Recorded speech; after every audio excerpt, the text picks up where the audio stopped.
ke buta kabdi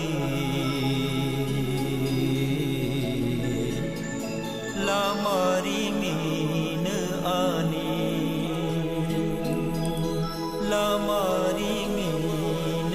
ani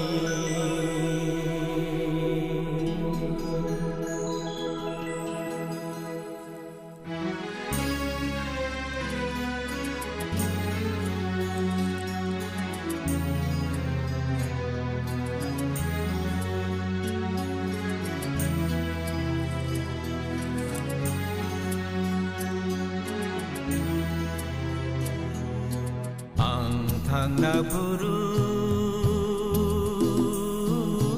ke buta kabdi la mari min ani ang thang na buru ke buta kabdi la mari min ani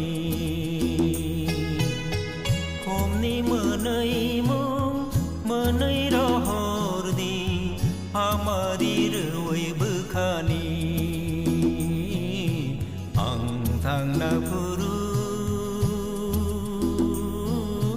ke buta kabdi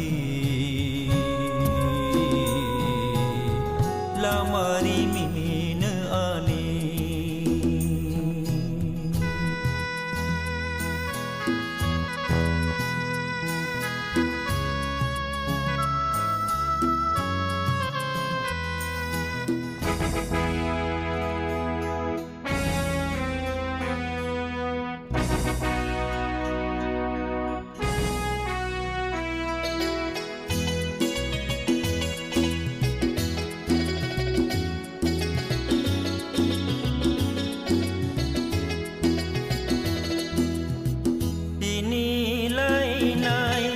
aşık tonglayma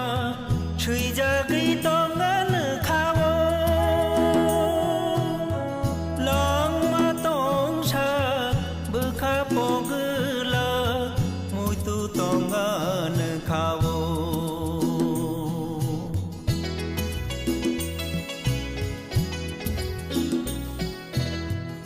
ini lai nai aşık tonglayma suy tongan khawo long ma tong sa bukha pogla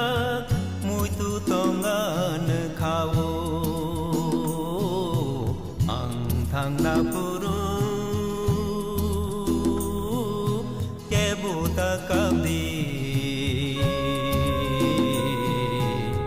la mari min ani